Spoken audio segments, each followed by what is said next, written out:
This morning, we're joined by Paul Grogan of Gaming Rules, who's come to talk to us about Czech Games Edition. There's a couple of new games, Paul, coming out. We have them as Lost Ruins of Amak and Under Falling Skies, so I'm hoping we can get a little bit of an in-depth with you. Yep, it's Lost Ruins of Arnak. Slight change there. Oh, Arnak. Arnak, yeah. Do you know the what? Good old R in the end together. Yeah. My eyes have went blurry now. So well, it is day 3 of Expo, so you know it's fair enough that all of our eyes are a bit blurry. And it 9 o'clock feels like we've done Expo. Do you know what? I do feel like my legs and back are just as sore. Having sat here for 20 hours. How many times did I tell you to get better seats for the studio, as it would if we had been roaming around the entire Expo. Exactly. So. and I was up late last night in the bar area playing games, so you know it's just like Expo. It is. Yeah. It is. Less beer though. Well, let's have a look at the Lost Ruins of Arnak. First poll. Yeah.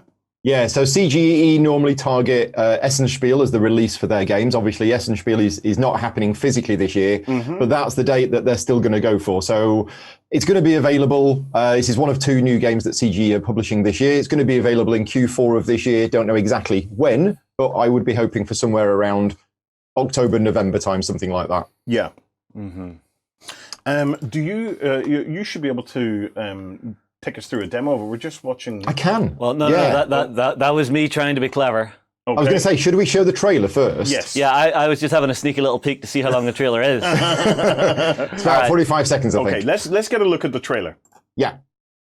Legends tell of an island hidden somewhere in uncharted seas. In ancient days, it was inhabited by a great civilization. Can you learn its secrets?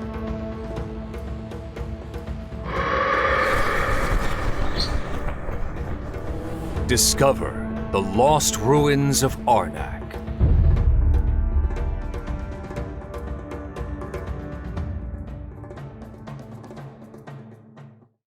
Okay, I'm intrigued. Is it? Yeah. I'm Okay. guessing we've got some kind of a treasure hunting game going on here. Yeah.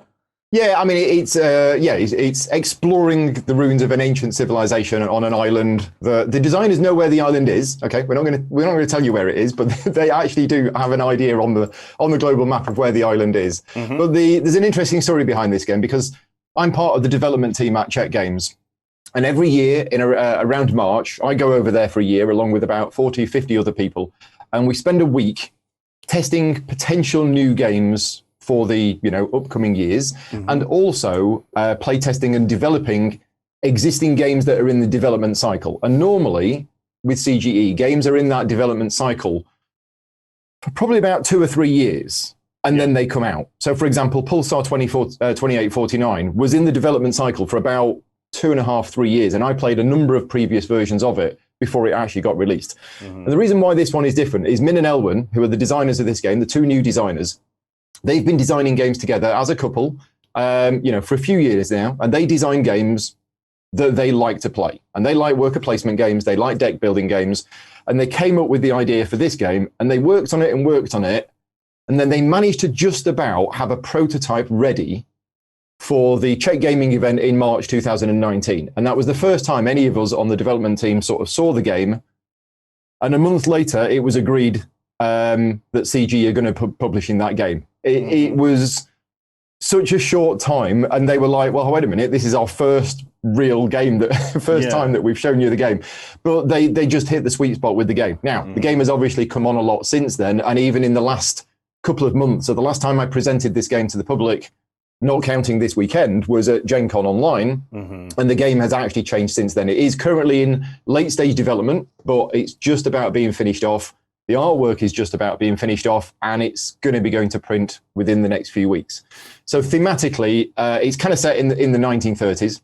There is this island that's been discovered, and the players are all groups of archaeologists that are going to this island in order to try and dig at archaeological sites, do research, look for things, etc., etc. But there are some guardians on this island as well, some strange creatures dangers that need to be overcome. Now, what we've actually done in CGE for internal playtesting purposes and for the demos this weekend, we've built a mod of it in Tabletop Simulator. And I'm going to just switch over now to the Tabletop Simulator mod just so that I can talk you through this. Let me just bear with it a minute. If I click on that, and I click on that, and I click on that, there you go. You should now see my screen. Can you see that? Yes. Right, we're all good. So yeah, so this is the current prototype. This is not a finished version, but you're going to get an idea of what the style of the artwork in the game looks like and how the game plays. Yeah. So basically, it plays over 5 rounds, and the round tracker is this sector here. So this will move along at the end of each round. These should be face up. Okay. It is a deck building game, so each player has a deck of cards. Now, each player only has a deck of 6 cards, which is unusual for deck building games. Yeah. And what you will do over the course of a round, you will gradually be playing those cards from your hand. So 5 rounds of the game, the 5 cards that you start with in your hand, that is it for the first round. Okay, it isn't like normal deck builders where you play all of your cards and then draw a whole new hand of cards. That doesn't happen in this game. Yeah. You start with your 5 cards, and then gradually over the course of the first round, you will be playing those cards to take various actions. At the end of the round, all the cards that you've played will get shuffled and put on the bottom of your deck. There is no discard pile in this game. The cards are either in your hand, in your deck, or you have played them. And that's how the cycle of cards works. Things that you can do, one of the main actions you can do is actually send one of your archaeologists out to one of the dig sites. Now, at the start of the game, these 5 sites here, these are the base camp sites. You can go there, you have to spend a boot because you're walking there, and you will basically get the bonuses printed on the tiles. But what you want to do, once you've saved up enough of these compasses, which represent that you're spending time exploring, you will explore one of these sites up here. Now, that gets you an immediate reward, but also you will discover the site and you will place one of these tiles on it, which you will then flip over, and it will be some cool artwork, and it will be an extra bonus. So these sites are more dangerous. Well, they're more rewarding, but they're harder to get to because you have to spend the compasses. But at all of these sites, there is a guardian. Yeah. This is the guardian that is here, okay? And this is the guardian. Right? It doesn't look very happy for a Sunday morning. Now, the guardians can be overcome.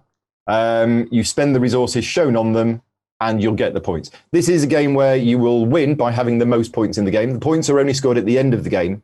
So what you're doing is you're taking various actions which will end up getting you points. Now, a big part of the game is this research track over here. And the way this works is pretty cool. This is set up for a 3-player game. But one of the actions that you can take in the game that doesn't require you placing your worker is you will spend the resources depicted here, and you will move up your marker on this research track. You have 2 markers. You have your magnifying glass and you have your book. Now, thematically, the magnifying glass represents you're actually going out and you're investigating things and looking at things. And then the book represents that you have actually then written those things up into some kind of diary. Game-wise, what it means is that your book may never be ahead of your magnifying glass.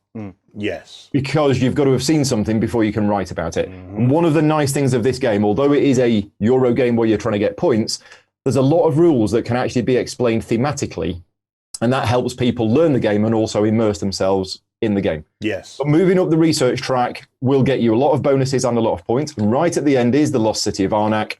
And if you manage to reach there, you'll get a whole bunch of other points as well and can do some extra research. The last bit of the game that I will mention briefly are these cards, because it's a deck building game. So you want to be buying cards to add to your deck.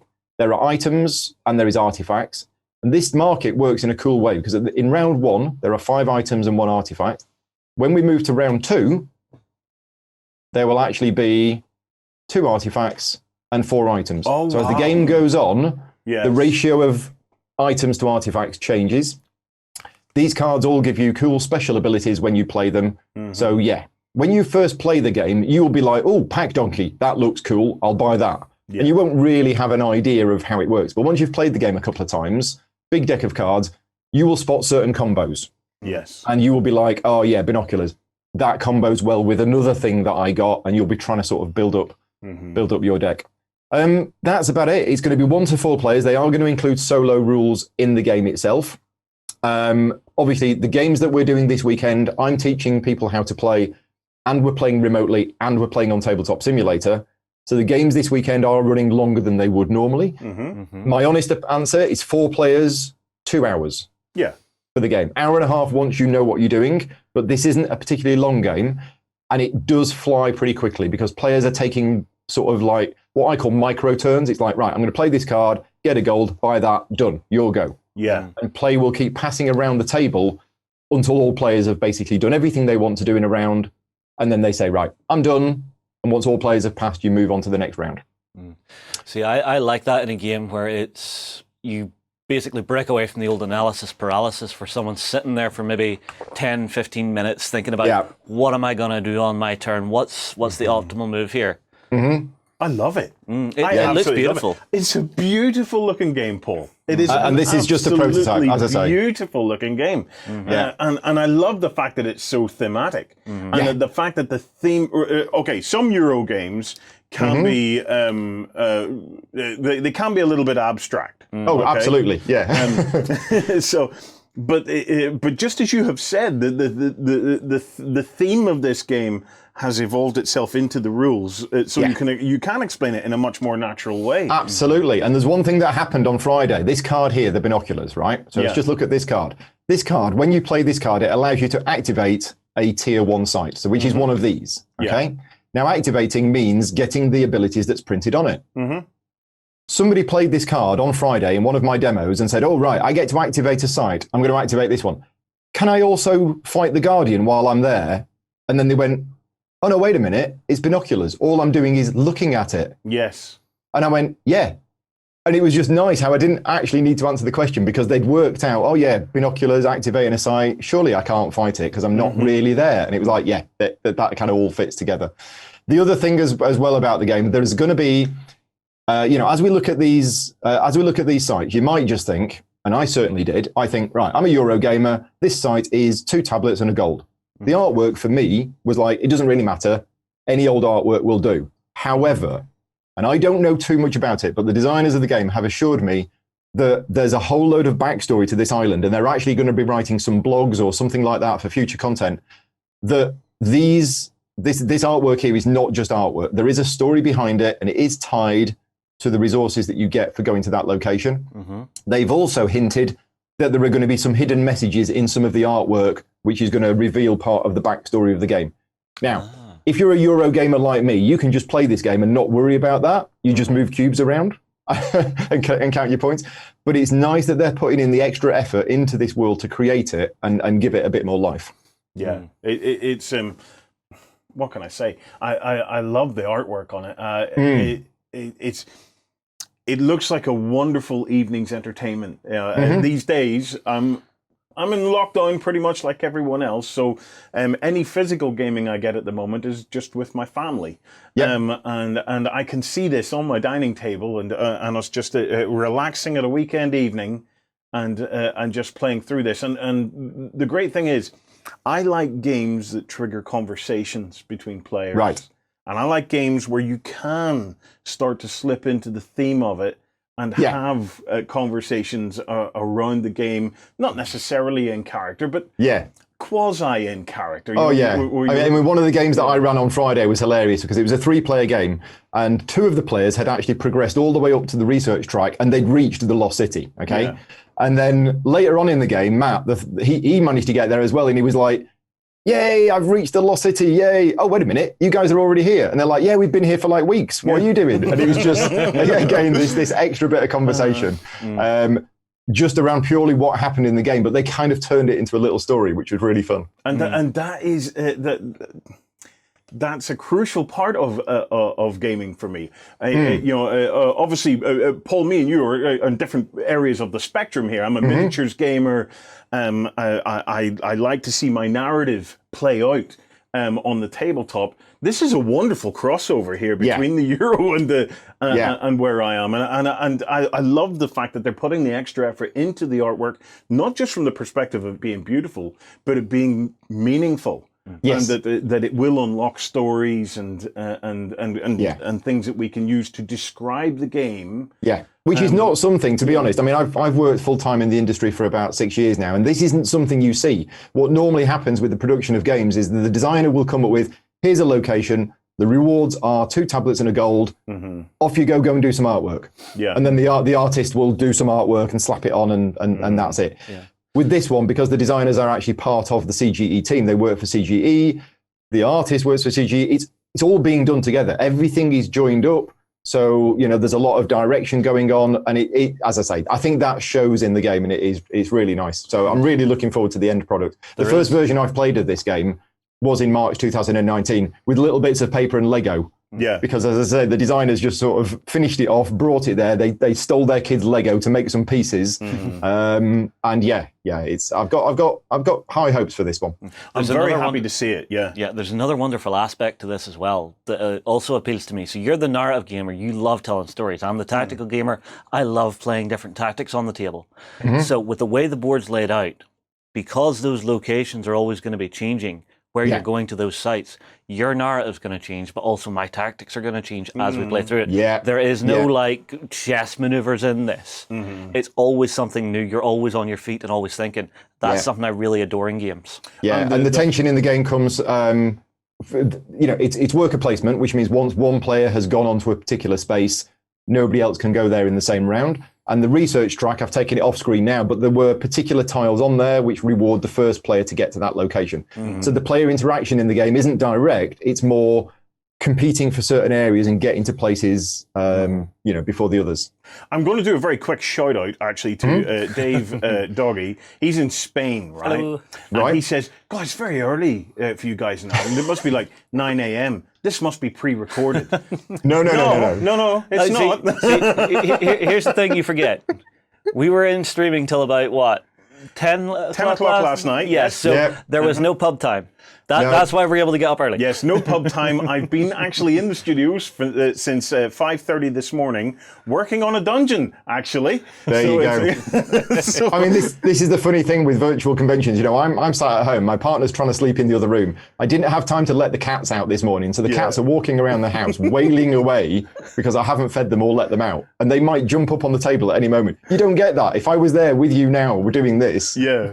You wouldn't have those things. No. So, No. Yeah. One last thing I would like to say about this is I'm really, really pleased to see companies like Czech's Games Edition now also starting to look at the opportunity that world building brings, and by looking at a game and saying, well, actually, there's a larger piece of intellectual property that we can build here that allows this game to expand in ways that might be very different from what we have seen in the past in terms of a lot of the Euro games and stuff that's come out. So I'm really keen to see the interesting things that this additional work that they're doing in Arnak actually unlocks as a piece of intellectual property going forward. So we'll see.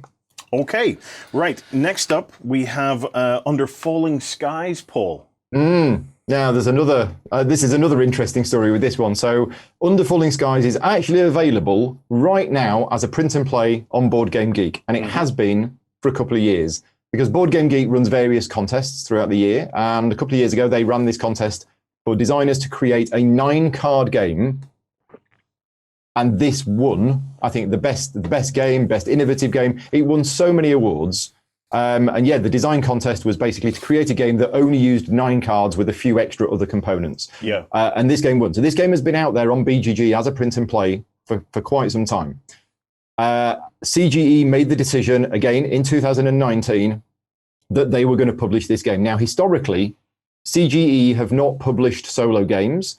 And CGE, in the past, have never really done solo modes for any of their previous games. It's just not something that they consider doing. However, this game was so good, they just said, we're going to publish this game. And it is, strictly speaking, a solo game. However, personally, and this is from experience, I feel that this game is best played with 2 players working together to try and solve the puzzle. So strictly speaking, a solo game, but I'm going to try and get them to call it a multiplayer solo game on the box, just to confuse everybody. A cooperative solo game. A cooperative solo game. Yeah. So do you want to stick the trailer on for this? If you have it there. If you have the trailer, let's. I do believe so. Fingers crossed. I've done this right. Okay.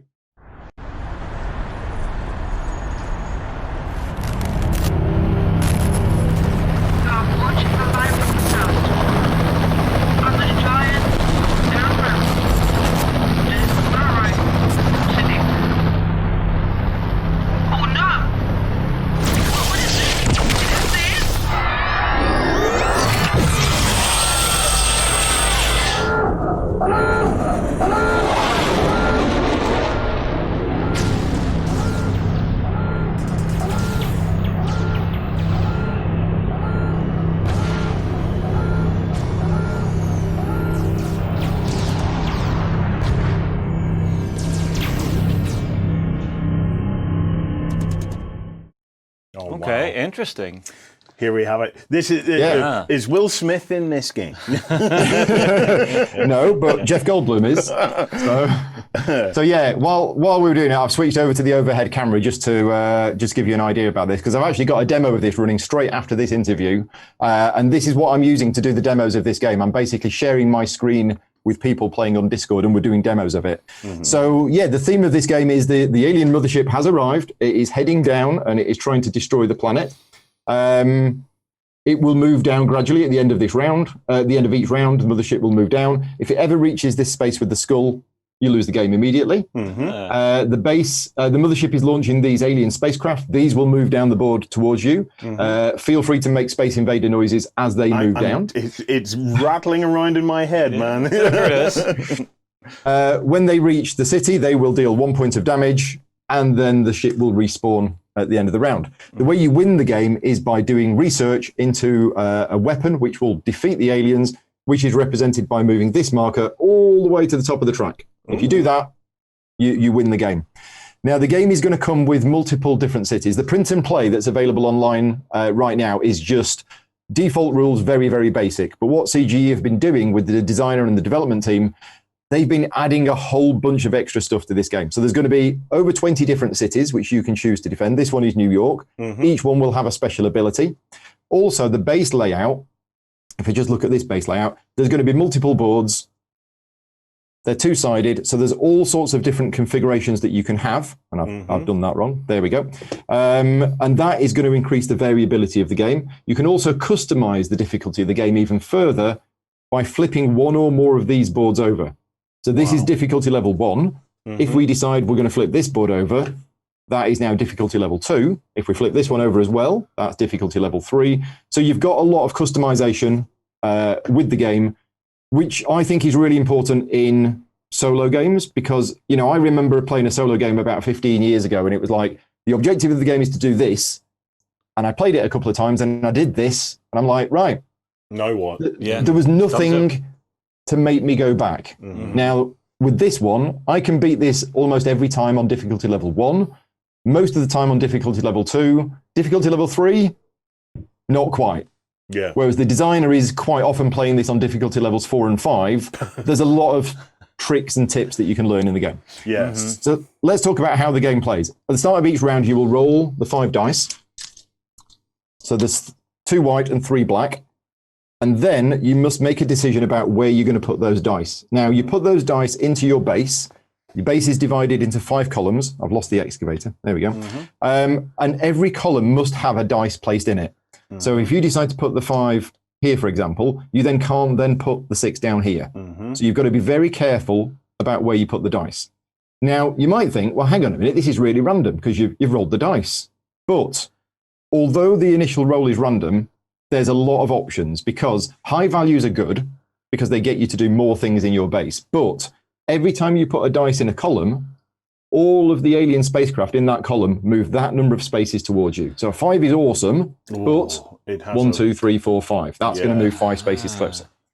The other really important thing with the dice... Could a ship... Is it just one ship moves the full 5, or... All of them that are in that column. You can see the columns just about there. It's all gridded out. Yeah, okay, yep. So all of them that are in that column move the full 5. Yeah, gotcha. Yeah. So sometimes you will get multiple ships in a column, and they would all move down towards you. So that could leave you in the position where you've rolled a 5, for example, and you think, oh, that is awesome. That's exactly what I need in that square to unlock this. Yeah. However, if I do that, these guys are going to come down. Yeah.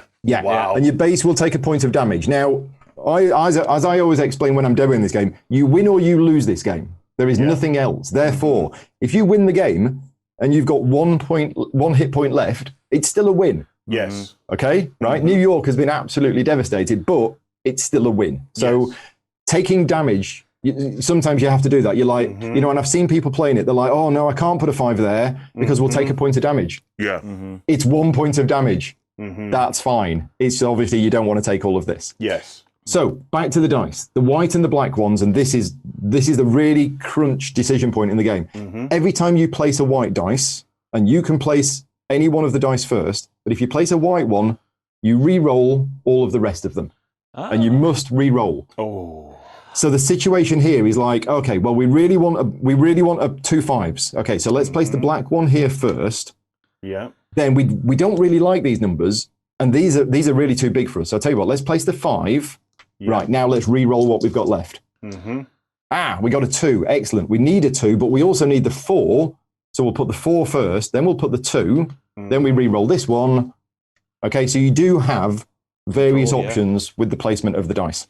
And one dice has to go into each column. Each column has to have one dice in there. Gotcha. And now, the rooms do different things. I won't go into too much detail, but basically you have power, and a lot of the rooms require power for you to use, so you have to put dice into rooms that generate you power. The rooms do alien research. The green rooms allow you to generate research points, which will move this marker up the track here. And these reddy orangey rooms, that's where you scramble the fighter jets. And some of these spaces have explosions on them. So when an alien spacecraft is on an explosion symbol, if you use the fighter jet room, you have the chance to basically blow some of them up. But not as good as it sounds, because there's an infinite supply of these red ships. They will just respawn at the end of each round. Yeah. That's it in a nutshell. It is a puzzle game. It is a very interesting puzzle game. And it's also quite challenging. But as I say, once you've played a couple of games, you should always beat it at level 1. It's just then you can ramp up the difficulty to make it harder. That's incredible. I love it. It's really cool, and it's really fun. I mean, like, Warren, how many times have you sat and talked to me about games you want to take on vacation with you and Andrea? Yes. A puzzle game like this, I would say, is perfect for you guys to maybe sit when the kids are just starting to nod off, and you guys are just trying to rest and relax, and you can start maybe working through something like this. Not only that, but this would be a great game to play with them alongside one of my children. Yeah. Do you know what I mean? Yeah. And it wouldn't matter what age necessarily they are, because they don't need to understand the game mechanics per se, because I can explain it to them in terms and you can start telling the story of it. Yeah. It's really interesting. Really interesting. I like love that. It's a very cool idea. Playtime, if you were to play solo, would be about 20 to 25 minutes once you know how to play the game. Okay. Now, if you were to play it with 2 people together, that's obviously going to increase that because you're going to have the discussion time. But it's normally about 40 to 45 minutes with 2 people playing it. As I say, 25, 30 minutes if you were to play it solo. So yeah, it's not a long game. You know, people have been printing and playing this game and playing it in their lunch breaks and things like that. So. Awesome. Yeah. Excellent. Now, what we haven't mentioned is all of the other stuff that CG are going to put in this game. It's going to have a campaign mode. So you can play the game. You choose one of the cities to defend, and you set it up, choose the difficulty level, and you can play it. But they're also going to be doing a campaign mode with a sort of ongoing story. And I think what they're going to do is that they're going to introduce some of the rules of the game as the campaign goes along. So, for example, there are these blue dice. These blue dice are robots. We haven't explained the robot rules yet, but I think what they're doing with the campaign is they're starting it at Roswell, and Roswell uses a different base and it doesn't use the robot rules. And therefore you can play Roswell, get used to the basic mechanisms of the game, and then progress to the next city. But yeah, there's going to be an inbuilt campaign mode. It's not legacy, so no destroying any components. It is just a campaign mode. Wow. Cool. Very cool. I really am looking forward to seeing that. I want to give this one a go. Do we have release dates for each of these games? We do. Yeah, so officially what I've got on my sheet here is autumn 2020, or if you're watching this in the States, fall 2020. The exact date, not sure, because what normally happens is CG will get the stuff printed. They always print things locally in the Czech Republic.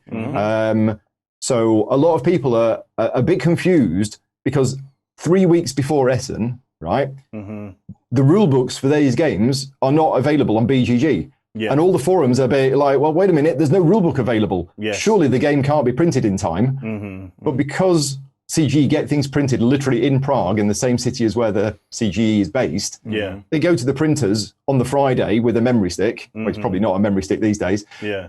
Here's the rulebook. The printers will spend the weekend printing 5,000 copies of the rulebook, load them into the boxes on the Monday morning, pick them up in the van, drive to Essen, done. Yes. You know, so all the games do get there in time, whereas other companies have to send the files off to China like 3 months before, kind of thing. Yeah. So yeah, if you're concerned and saying, well, wait a minute, Essen's fairly close, and why haven't they put a rulebook online? Trust me, they are writing it, they're working at it at the moment. Yeah. But yeah, it should be released sometime. They said autumn. as I say, I think it'll be October, November time in the UK, possibly a little bit after that in the States. Fantastic. Looking forward to seeing it. See, I'm a fan of CGE games. They do one of my favorites, Codenames. Yes. It's a social deduction game that you can just have so much fun with. We've played it a few times when we've done boot camps over here. Yeah. You have never seen anything funnier than playing Codenames with non-native English speakers. Yes. I've demoed the game in Essenspiel, and yeah, I've seen games. You've experienced it then. It's because you're giving them a code word to try and tell them what to pick on the board. And so the board is pictures. And if you give them the code word representing that picture, but if they're non-native speaking, sometimes it doesn't translate. And Sometimes it doesn't translate. Well, I've got to say, I play games with Justin a lot, and half of what he says to me doesn't translate. Most of our workday doesn't translate sometimes, buddy. Right. Yeah. Paul, COVID has affected us all. Yes. Okay. It has come in, has turned the industry effectively on its head. CG are no different and pivoted and have reacted to it as well. They've kind of went out of their way now to try and find ways to help gamers and their customers. Yeah.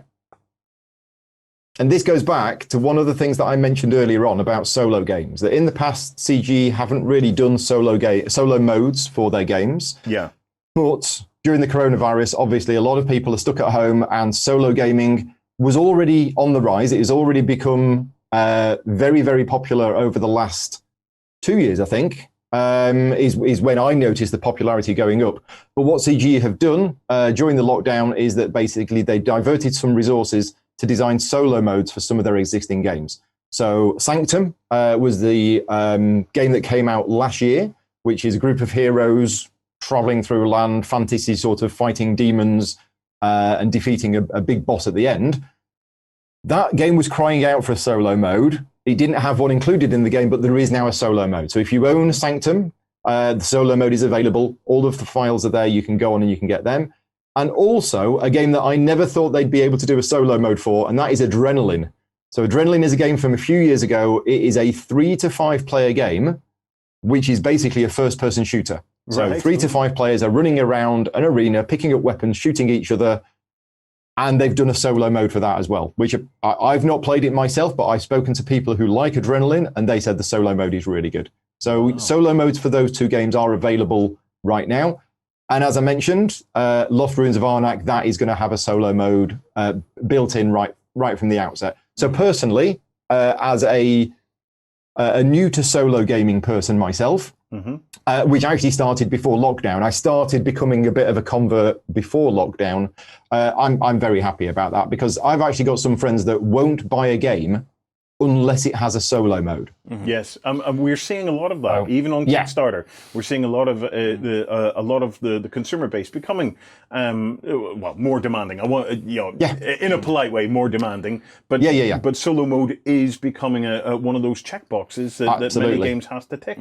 Yeah, and a few companies, other companies have always done solo modes for the last. I won't name the companies, but there's one that I'm thinking of that every game they've done for the last 6-7 years has a solo mode built in. Yeah. So they've always been of the mindset that we want our games to be playable, even if it's just, Dave in his cellar on his own. I believe they've also developed a free platform for Codenames. Yes. To play we spoke about this earlier on, Justin. It's Codenames. And they've worked on a free way that people can play using a website. The website is codenames.game, which is a very unusual URL, but that is there. It's live. If you want to, you can go to it right now. Just codenames.game. If you wanted to pull it up on the screen, you're more than welcome. Hang on, if you can. Do you know what? I'm going to do that. So if we going to do it. Guess what I'm doing after Expo? So let's go to Codenames. Codenames.game. Okay. And bang. Oh, yes. I am a happy camper. There you go. So if you just want to create a room, it's in multiple different languages. So if you want a game later on in Korean, I'm up for that. That'll be hilarious. Just stick a name in there. Yeah. And then invite players with. And there you go. So if you select one of the languages, and then you've got a link, and that is the link to your room. Send that to your friends. Oh, you've gone with UK. Boring.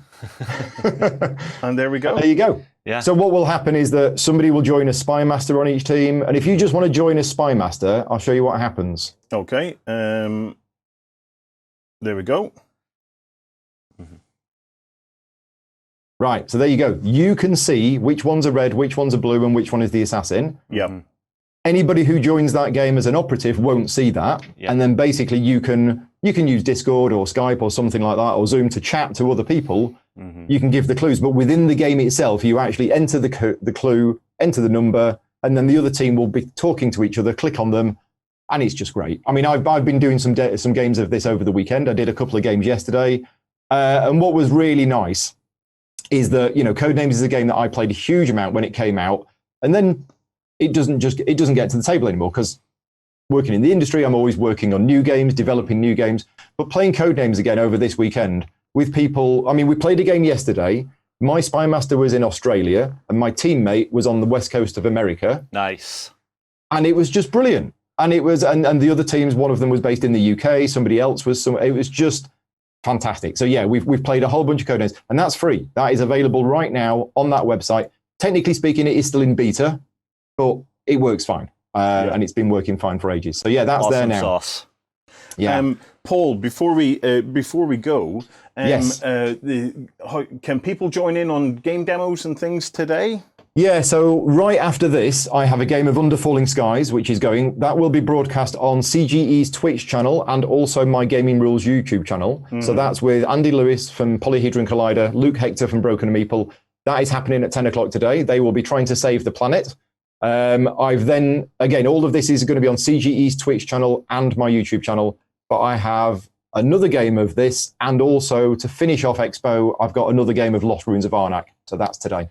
Nice. Fantastic. And then in your digital stand, all of that info is there. People can get in touch with you via Twitch and chat with you on your Discord. Yeah, so absolutely. If you head over to the CGE virtual stand, guys, you'll find connection to the Discord, the link to the Twitch, and the various demos that are running in other events. Yeah.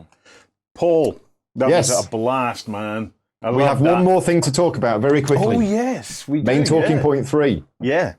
So this is basically just a sneak preview, because I don't know much about this, but CG have partnered together with 2 other publishers, Heidelbar and Horrible Guild, and at the end of September, there is going to be another virtual convention.